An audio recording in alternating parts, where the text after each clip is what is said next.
मैं लजपालां दे लड़ लगियां मैथों सब गम.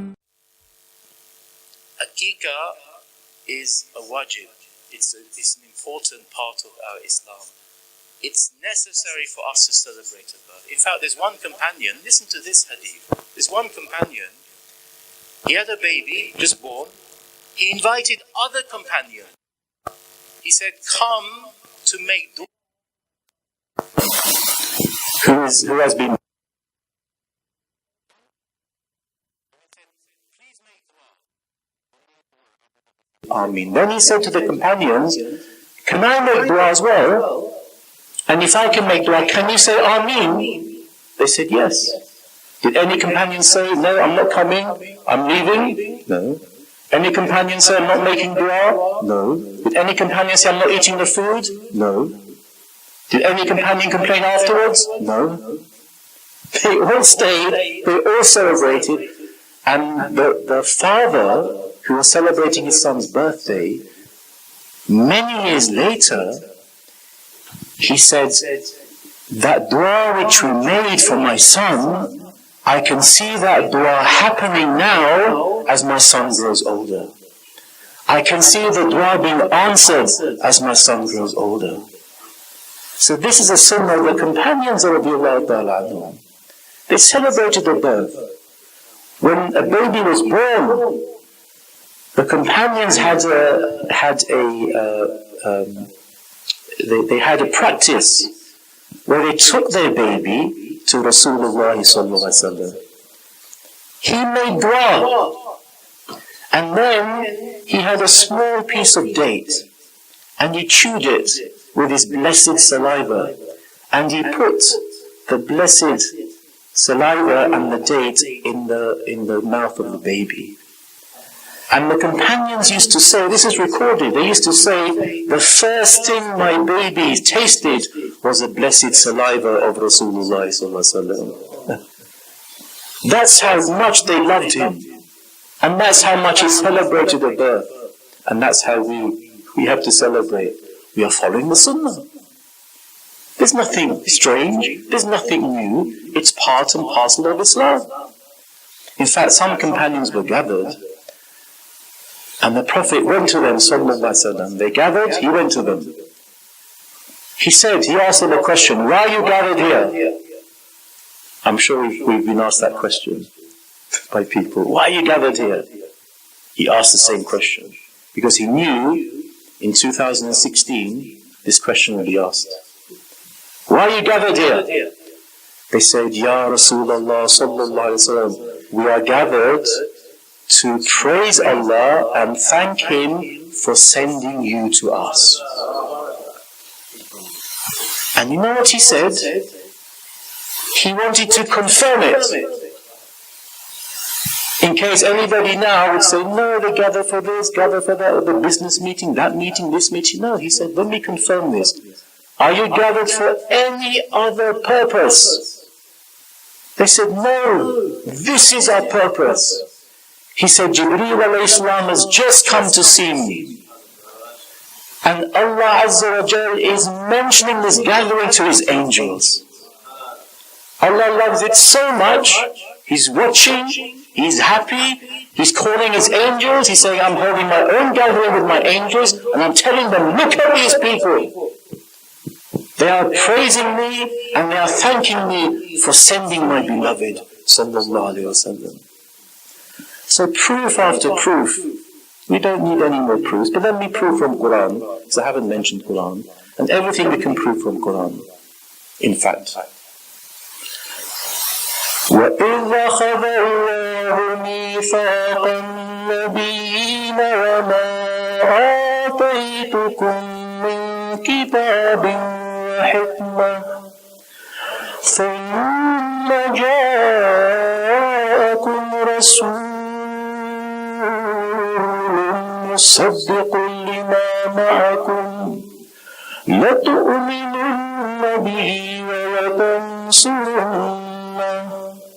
قال أأقررتم وأخذتم على ذلكم إصري قالوا أقررنا قال فاشهدوا وأنا معكم من الشاهدين.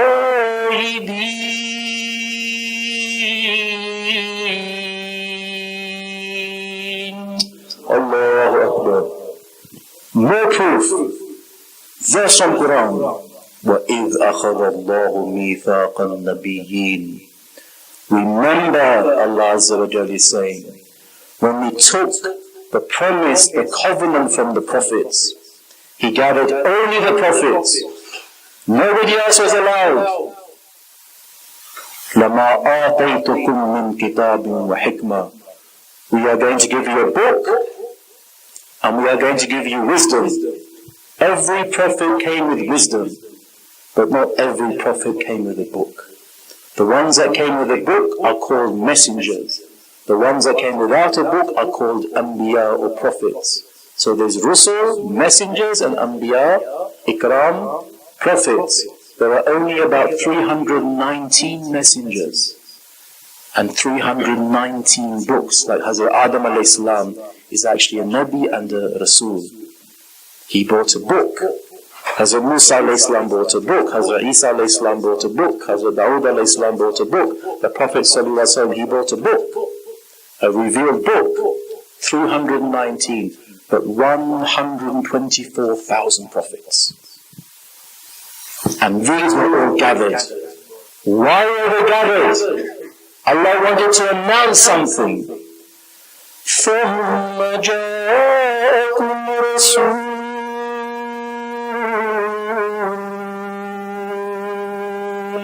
Allahu Akbar. We will send you a messenger, Rasulullah sallallahu alaihi wasallam. مُصَدِّقٌ لِمَا مَعَكُمْ.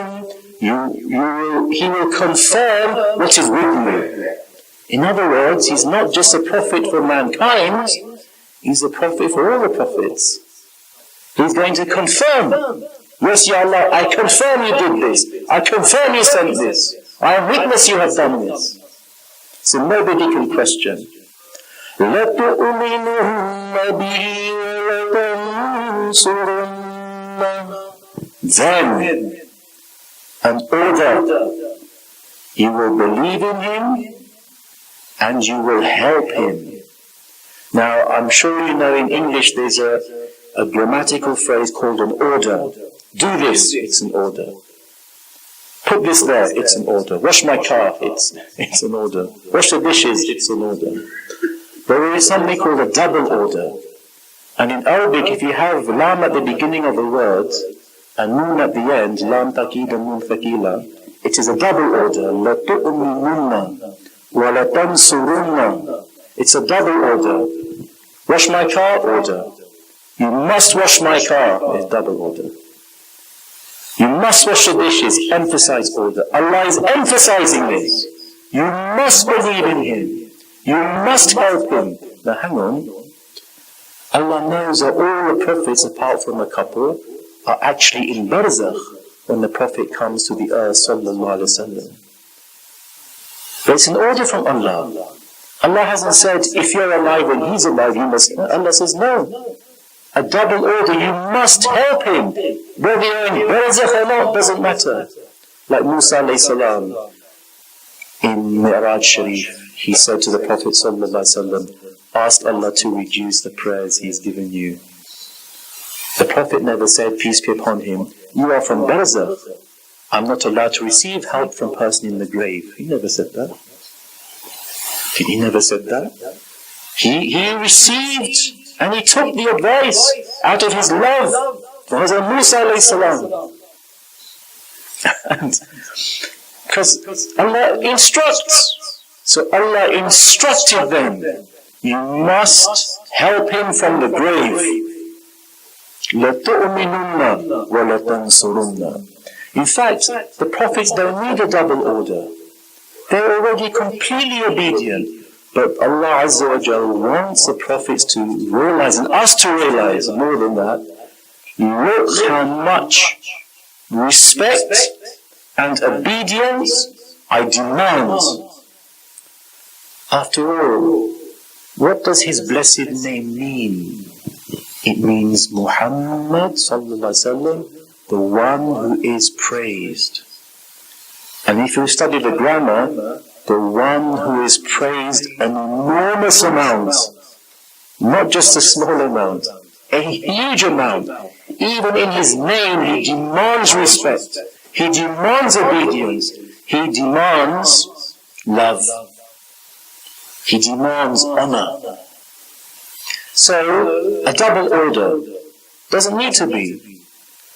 قال يا بني إني أرى في المنام أني يذبحك فانظر ماذا ترى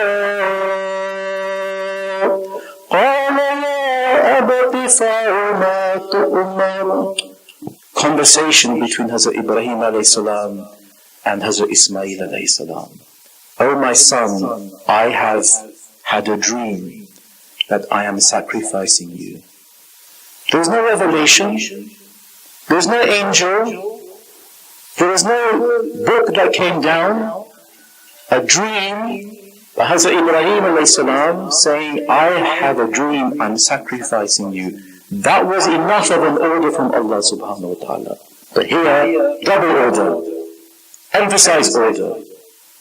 Then Allah says, Allah says, do you accept this? And they say, أَقْرَرْنَا Ya Allah, we do accept this. That should be enough. Double order, confirmation. No, one more thing. قَالَ فَاشْهَدُوا وَأَنَا مَعَكُمْ مِنَ الشَّاهِدِينَ. Subhanallah.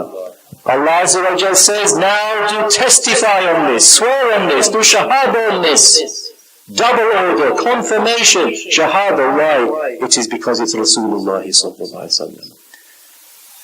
A gathering in honor of the respect of the Prophet sallallahu alaihi wasallam. Who was there? Allah subhanahu wa ta'ala. Who else was there? All of the Anbiya Ikram. Who else was there? Rasulullah sallallahu alaihi wasallam. So gathering in the honor of the Prophet Muhammad sallallahu alaihi wasallam is confirmed in Quran. It's a sunnah of Allah. It's a sunnah of the prophets. It's a sunnah of Rasulullah sallallahu alaihi wasallam. And it's a sunnah of the companions. And there's one more hadith I'd like to narrate. Someone said to me, okay, you give me all this evidence, thank you very much, but show me he went to his own birthday. That's a very good question. Show me he went to his own birthday. I said, okay, if I show you, would you accept it? He goes, I've read everything. I can't find it. I said, that's not my problem. Shows you haven't read everything. There are many things you haven't read. Have you read every single hadith? Have you even heard of, for example, Dalal al-Nubuwah? Have you heard of that? He goes, what? I said, exactly. It's a collection of about 15 volumes of a hadith. Fits a whole shelf. Imam Bayhaqi. I said, this is a problem. You read, 10 hadith from Bukhari and suddenly you're a mufti. We call them DIY Muslim. Do ijtihad yourself. So, Imam Suyuti quotes this hadith from his book. And he says some companions were gathered in their house with their children.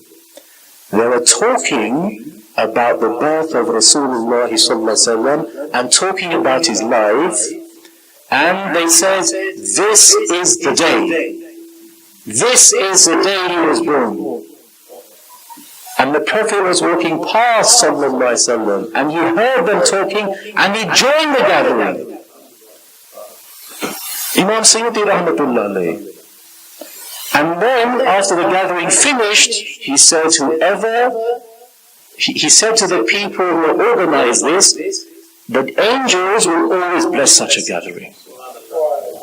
So when we say, bid'ah hasana, that's fine, we can argue that, it's not a problem. It's far easier to say, it's a sunnah of the Prophet, peace be upon him, and it's a sunnah of the companions radiallahu ta'ala.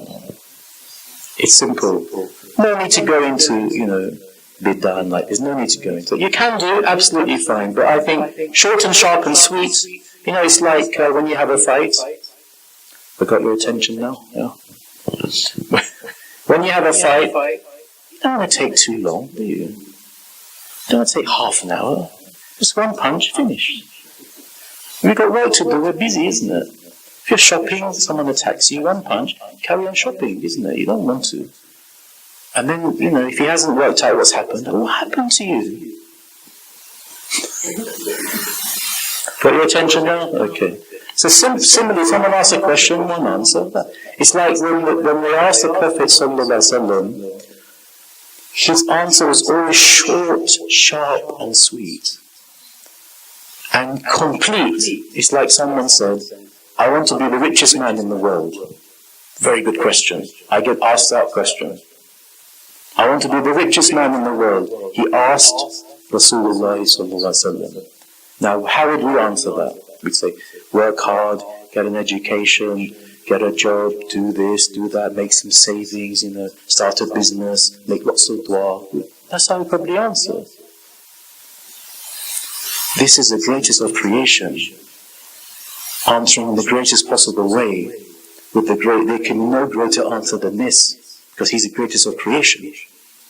So all his answers are perfect. So his answer was this: if you're satisfied with what you have, you are the richest man in the world. No one can be richer than you.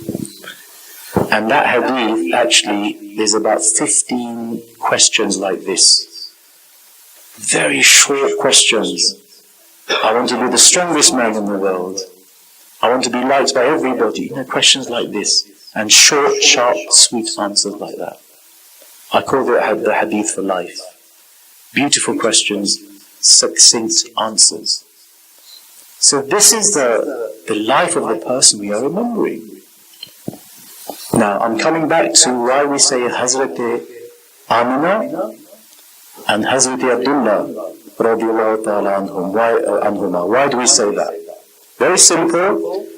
To be a companion, you must have seen Rasulullah sallallahu alaihi wasallam while you have Iman, while you are alive on the earth with your eyes, and you should die as a Muslim. Then you are called a companion. Now let me just try and understand. He is so special that if you set your eyes on his blessed face, you are given a title. You are given a title, Sahaba. Why is Sahaba? You have seen Rasulullah sallallahu alaihi wasallam. And if you see a Sahaba, you're given a title, a Tabi'ah. And if you see a Tabi'ah, you're given a title, Taba Tabi'ah. Like this. The chain is from the blessed sight of Rasulullah sallallahu alaihi wasallam. Even the non-Sunnis believe this, and they use his titles. So, why do we say Hazrat Amina radiallahu ta'ala anha, and why do we say Hazrat Abdullah radiallahu ta'ala anha? Because his beloved father died before he was born, and his beloved mother passed away when he was only a few years old, only 5 years old. I don't know how I can eat and give a speech at the same time. Anyway, maybe someone can master that, I can't master it, okay? If I had another mouth, I could do it, yeah. Remind me, I'll come back to that. There's a special angel with many mouths, I'll come back to that. But anyway, the Prophet, peace be upon him, he made a dua. And he said to Hazrat Aisha Siddiqa radiallahu ta'ala anha, he said, سألت ربي عز وجل فأحيا لي أمي فآمنت بي ثم ردها أو كما قال النبي صلى الله عليه وسلم. I asked my Lord, bring my mother back to life. She came out of the grave. They met, mother and son met. They exchanged salams, hugs. They sat and talked. Then فَآمَنَتْ بِي, Then the Prophet said, sallallahu alaihi wasallam, she believed in me. In other words, she took shahada at my hands. She accepted me as her Prophet. I am her son, but she accepted me formally as a Prophet. ثُمَّ رَدَّهَا. Once all the formalities were over, once they said goodbye, Allah sent her back. So it means while she had life, she had iman, and she saw the blessed sight of Rasulullah sallallahu alaihi wasallam. So that's why we say she's a companion. We say Hazrat Amina radiyallahu ta'ala anha. And there's a similar hadith for his blessed father. And end of the day, what does Abdullah mean? He means servant of Allah. Hazrat Abdullah, servant of Allah. What does Amina mean? Someone who has Iman, who's come from Iman. The names already prove that there are some people, they're not happy with the Prophet sallallahu alaihi wasallam, so they go after his blessed parents. What nonsense is this? How much hatred have you got? How much bitterness have you got? How much confusion have you got? And you can tell who's on the right path. Someone asked me, so many groups, which one is right? I said, very simple. The group which loves the Prophet the most, peace be upon him, and shows and expresses their love, they're on the right track. It's simple. It's simple. It's not complicated. And you can tell which mosque you go to by how many people are smiling. Isn't it? Yeah. It's true, isn't it? Yeah. I meet some people, Assalamu alaikum akhi. I said, brother, look at your face. Look at the strength of your hands. Goodness me. Looks like you've just seen Jahannam. And you're trying to break my hands. It's completely true, all right? It's completely true. They look fierce, and because their hearts are full of anger, full of bitterness, there's no Ishq Rasul sallallahu alaihi wasallam. There's none of that. Don't take my word for it. Walk around and meet some people, right? And you'll find the one that loves the Prophet the most, sallallahu alaihi wasallam. Yeah, when he's angry, yeah, he's scary, okay? Yeah, he's scary. But when he's calm, subhanAllah, the nur coming from his face. Incredible. The love coming from his heart. Amazing. The generosity. Incredible. And the Quran says, النبي أولى بالمؤمنين ما شاء الله من أنفسهم. I had a discussion with a Lebanese scholar on this verse. He said to me, my Arabic is better than yours. I thought, I don't know how to answer. I said, yes, a brother, I didn't say akhi, I said, yes, brother, I'm sure it's better than mine, okay? But not on this verse it isn't. On this verse, my Arabic is better than yours. Because you're translating it wrong. An-Nabi, the Prophet, everybody knows that. Allah is the closest bil-mu'mineen to the believers, right? Then Allah does a tafsir of that. Min, from or than, anfusihim, their own souls. How close is He? Closer than our own souls. How close are our souls? I think they're pretty close. I don't know about you, I think our soul is pretty close to us. We don't walk around and our soul is behind us, isn't it? It's not walking next to us, is it? It's part of us. Does our soul know us? Yes, it does. Does our soul recognize the soul is us? Allah says the Prophet is closer than that.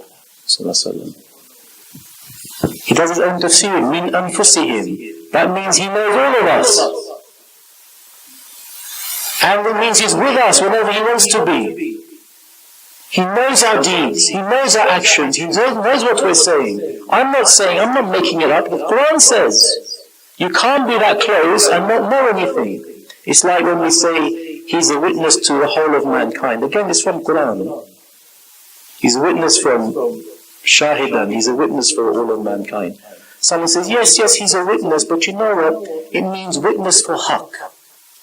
I said, is that what it means? Yeah, witness for haqq. I said, subhanallah. I said, okay, let's take a witness by your definition and put him in the court. And let's ask him some questions. So he's in court, this witness, let's call a witness of haqq, right?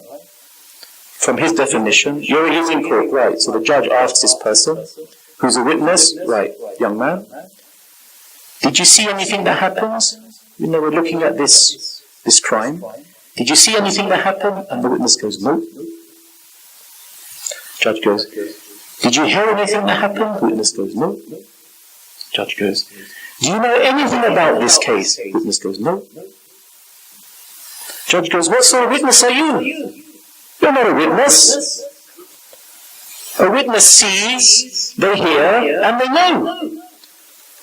Or is Allah trying to confuse us? Using a word that means witness, but it means something completely different. Let's not change Quran from the basic understanding.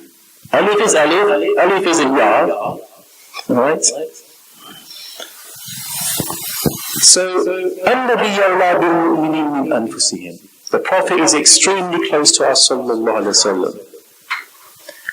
And finally, I know it's a bit late, finally, I want you to think about this, because this is amazing, alright? It's all amazing, but this is very, very interesting. The Prophet said, sallallahu alayhi wa sallam, if you send salah, and that's the exact Arabic word used, salah, which is the same as prayer, but in this context it means blessing. If you send salah on me, Allah returns my soul to me until I return salam back on you. I'm sorry, the word is salam, sorry. If you send salam on me, and there's another hadith on salam. This one, if you send salam on me, peace on me, Allah returns my soul to me until I send salam back to you. How many Muslims are there in this world? Couple of billion? Say on Jummah. How many pray? Say 200 million? Half a billion? Or all of them? Most of maybe 1 billion? They're praying. And in our prayer we are saying Assalamu alayka ayyuhan nabi. We are sending salam. Now, to return salam 1 billion times, how long do you think it will take somebody?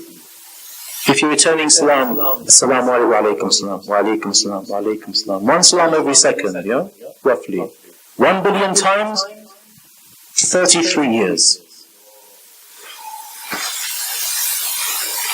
Yeah, you're right. MashaAllah, I'm glad someone's appreciating this. Thank you, young man. He said, wow, 33 years. Oh. That's like an English subhanallah, wow.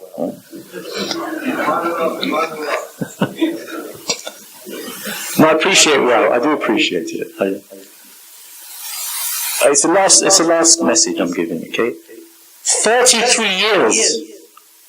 Now he's receiving that 5 times a day from every tashahhud, plus all the other people sending durood. He's receiving billions a day. And he's returning each and every one. That is not an insignificant thing. That means he controls time. Time is irrelevant for him. And in addition, everybody who dies, he comes to see them. He comes to see them. And no one can escape that milad, right?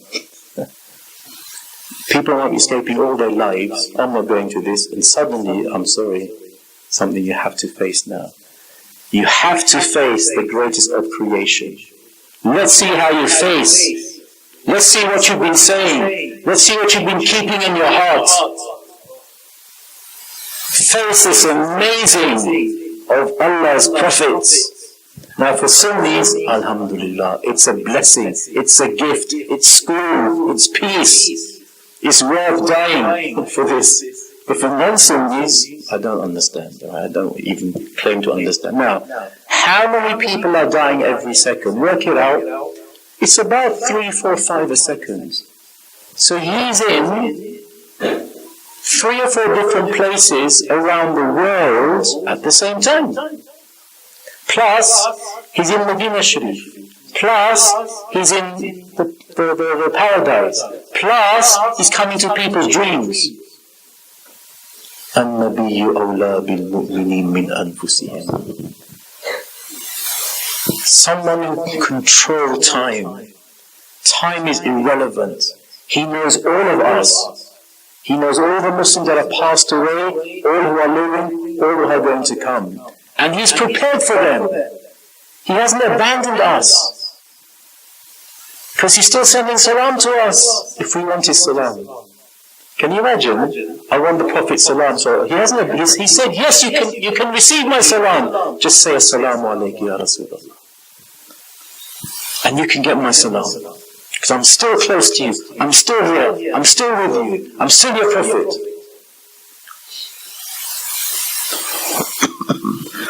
And He's prepared for us. I know I said that was the last thing, but this is just connected, okay? I'm sorry if I'm listening to a speech and someone says this is the last thing and carries on for another half an hour. I don't like it, okay? But this is just the last thing now. Because it's connected to this. He's prepared for us. Because on the day of judgment, He said, if you want to find me, there's 3 places you can find me. Even on the day of judgment, He's going to help us. Which places? Number 1, He says, come to my gopher, my fountain. You'll find more cups than there are stars in the sky. You'll find the water that's sweeter than honey and whiter than milk. 1 drink of that water, you will never thirst for the rest of that day. What a beautiful, amazing messenger and prophet. How much does he love us? On the day of judgment, it doesn't intimidate him. He says, I'm ready. I'm waiting for you. You are my ummatis. I've got a cup for you and some water for you.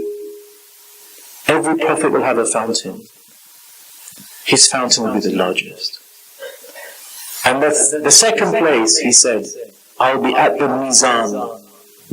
The Mizan, where our deeds are weighed. This is not an easy day, my dear brothers and sisters. Come to the Mizan. You will need me there. I'll be there for you. When your deeds are weighed, and they're in front of us, and they terrify us, and they scare us. He said, I'll be there. How lucky we are. This is 2 places at once, isn't it? Come to the Bul Sirat. I'll be at Bul Sirat. I'll be there at the bridge that crosses Jahannam. I'll be there. When we need Him the most, He'll be there. The places we need Him the most, He'll be there. النبي أولى بالمؤمنين من أنفسهم. So, if you want the bottom line, why do you celebrate Milad Sharif? Because we want the help of Rasulullah sallallahu alaihi wasallam. Bottom line, right? We want everything else, but bottom line, on the day of judgment, we need all the help we can get. And who can beat the Prophet's help, sallallahu alaihi wasallam? Who can beat that help? You can't beat that help. And he did say, the ones who send most salah on me, they are the ones closest to me. The ones who send most salah on me, they are the ones closest to me. May Allah Azza wa Jal help us and guide us. Ameen. Wa akhiru da'wana alhamdulillah.